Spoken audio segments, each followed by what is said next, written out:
Hey, I'm Ryan Reynolds. Recently, I asked Mint Mobile's legal team if big wireless companies are allowed to raise prices due to inflation. They said yes. And then when I asked if raising prices technically violates those onerous two-year contracts, they said, "What the f*** are you talking about, you insane Hollywood ass?"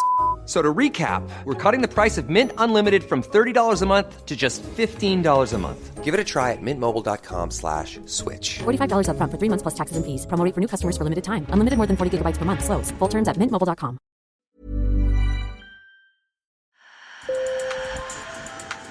Bonjour. Hello. Hola. Marhaba bikoum. Sur le fil. Le podcast d'actu de l'AFP. Des nouvelles choisies pour vous sur notre fil info. Un ancien président condamné au pénal, c'est une première dans l'histoire américaine. Cela ne vous a pas échappé. À moins de 6 mois de l'élection du 5 novembre, Donald Trump a été condamné le 30 mai pour falsification de documents comptables par un tribunal de New York pour des paiements fin 2016 à l'actrice de film X Stormy Daniels pour qu'elle taise une relation sexuelle en 2006. Depuis, le candidat républicain s'emporte contre une justice qu'il estime corrompue et joue la carte du martyr. Si le juge doit encore se prononcer sur la peine, le 11 juillet, le 45e président des États-Unis devrait éviter la prison ferme. Âgé de 77 ans, il n'a pas d'antécédents judiciaires. Il pourrait toutefois être condamné à de la prison avec sursis ou des travaux d'intérêt général. Dans tous les cas, rien ne l'empêchera de se présenter. Dans cet épisode, j'ai interrogé ma collègue Aurélia End sur les conséquences politiques de cette condamnation. Aurélia suit la campagne américaine pour le bureau de Washington de l'AFP. Et selon elle, la condamnation pourrait galvaniser les troupes républicaines et faire basculer les électeurs indécis. Sur le fil. Après 6 semaines de débat, il n'a fallu que 12 heures de délibération aux jurés pour considérer que Donald Trump était coupable des pas moins de 34 chefs d'accusation qui le visaient. Apparu devant les caméras juste après le verdict, le 45e président des États-Unis a semblé touché par sa condamnation. Le fait qu'effectivement les délibérations du jury aient duré si peu de temps et qu'ensuite il y ait eu implacablement comme ça ce défilé des 34 chefs d'accusation avec à chaque fois guilty, guilty, guilty, guilty, guilty. C'est vrai que ça a donné un effet, un impact quand même fort. Et de fait, quand on a vu Trump sortir du tribunal, sachant qu'il a vraiment réagi le lendemain, mais il avait vraiment le visage extrêmement marqué. Il avait l'air de quelqu'un qui avait quand même encaissé, qui était quand même groggy, que ce soit pendant la lecture du verdict, selon les journalistes qui étaient dans la salle, que ce soit en sortant, il avait le masque. Donc je pense que ça a été effectivement un choc. Et rappelons tout de même que c'est absolument historique. Ce n'était jamais arrivé qu'un ancien président soit ainsi reconnu coupable au pénal. Donc oui, ça a été vraiment un choc et ça a été une décision qui d'ores et déjà marque l'histoire politique et judiciaire américaine. Mais le milliardaire est immédiatement reparti à l'attaque. Dès le lendemain, le candidat républicain a convoqué la presse à la Trump Tower, au cœur de New York, pour un discours offensif. En ce qui concerne ce procès, c'était très injuste. Nous n'avons pas pu faire témoigner notre expert des élections en aucune circonstance. Nous allons faire appel de cette arnaque. Nous allons faire appel de plein de choses. Nous n'avions pas le droit d'avoir des témoins. Nous n'avions pas le droit de parler. Le juge était un tyran. Ça a été une allocution assez décousue d'un Donald Trump qui était en colère, mais qui ensuite est allé, comme il le fait souvent, un peu d'un sujet à l'autre, en accumulant toutes sortes de fausses informations, que ce soit sur les immigrés, sur toutes sortes de choses, etc. Mais avec une chose qui était constante, c'est une tonalité qui a de plus en plus dans ses discours depuis qu'il est à nouveau en campagne et depuis que les procédures judiciaires en fait s'empilent contre lui. C'est une espèce d'argument de la persécution et surtout un appel à ses partisans à la vengeance, en fait. Je vais me venger, nous sommes face à des forces qui sont hostiles, c'est nous contre eux, et il s'agit, c'est presque un vocabulaire de guerre sainte, parfois. Ce que Trump a dit, notamment dans une interview sur Fox ce week-end, c'est que une condamnation à de la prison, ce serait un point de rupture pour ses partisans. Donc sur un sous-entendu, je ne réponds de rien sur le déchaînement de violence qui pourrait y avoir si vraiment j'étais condamnée, etc., etc. Il y a eu ensuite son fils Eric qui l'a décrit comme un martyr. Il y a énormément de violence politique aux États-Unis et c'est monté encore d'un cran là dans la rhétorique guerrière de Trump ce week-end. Il en appelle à ses partisans en cas de condamnation. Il faudra le défendre. Une rhétorique qui galvanise sa base, mais rien ne dit qu'elle permettra aux États clés de basculer dans son camp. Les prochaines élections vont en effet se jouer sur quelques États, notamment du Nord, comme la Pennsylvanie, le Michigan ou le Wisconsin. Ces swing states, qui eux-mêmes se joueront sur quelques milliers d'électeurs indécis, décideront de l'issue du scrutin présidentiel. La base de Trump, va être plus mobilisée, mais il lui faut plus que sa base pour gagner.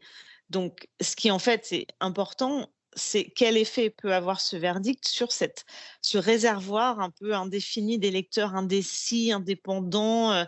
Est-ce qu'ils vont aller voter? Pour qui vont-ils aller voter, etc. C'est quelques réservoirs de voix dans quelques États, dans quelques comtés de quelques États. Et c'est sur eux que repose l'élection, pas sur les Trumpistes acharnés qui, de toute façon, sont déjà convaincus.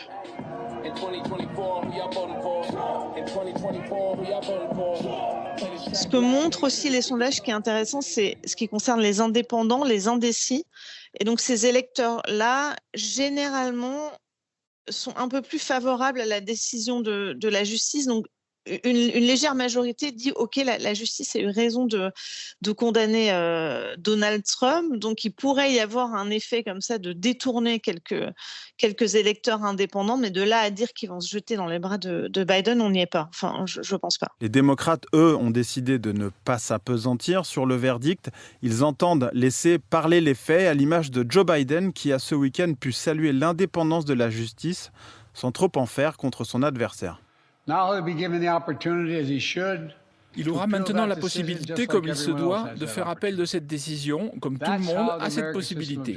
C'est ainsi que fonctionne le système judiciaire américain, et il est imprudent, dangereux et irresponsable de dire qu'il a été truqué simplement parce qu'on n'aime pas le verdict. Notre système judiciaire existe depuis près de 250 ans et constitue littéralement la pierre angulaire de l'Amérique.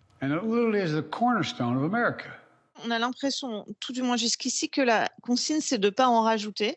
Donc les démocrates se disent, OK, les faits parlent d'eux-mêmes. Donc ce qu'on va entendre partout, c'est qu'ils vont faire référence à Trump comme un délinquant condamné ou un repris de justice.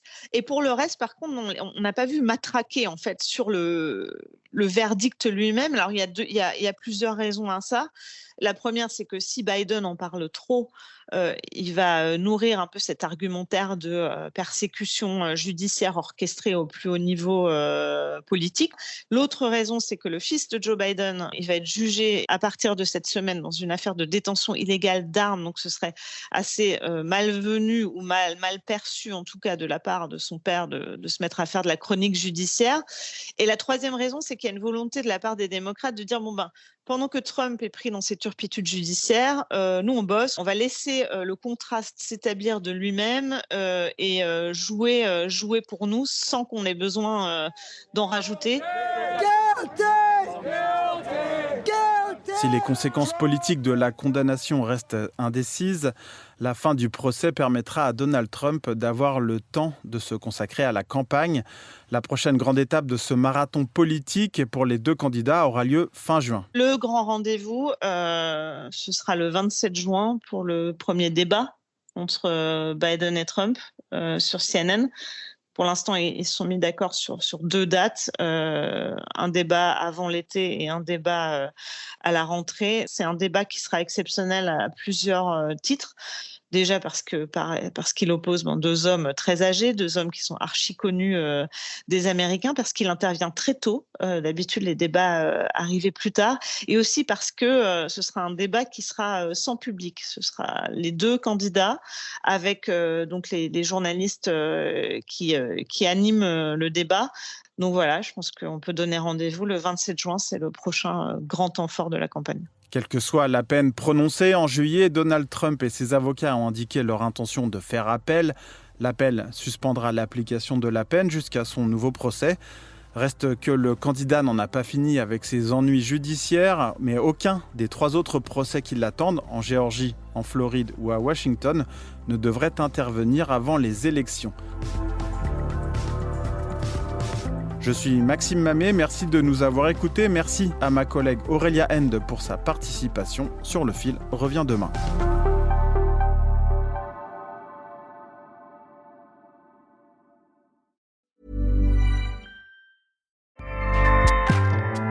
Acast powers the world's best podcasts. Here's a show that we recommend. This is Roundabout Season 2, and we're back to share more stories from the road and the memories made along the way. We're talking rest stops. If we're stopping to get gas, you will be timed. You will be for sure. Misguided plans. I grew up in the city, so I have a healthy fear of real extreme darkness. This was like wilderness. A lot of laughs. Y'all weird, but you were different. Like, you were real different, bro. I can't really put my finger on it. And so much more. Just goes to show that unexpected things sometimes are the best when it comes to a road trip. Roundabout Season 2, presented by Nissan, is live now with new episodes rolling out every Thursday. Listen and subscribe wherever you get your podcasts.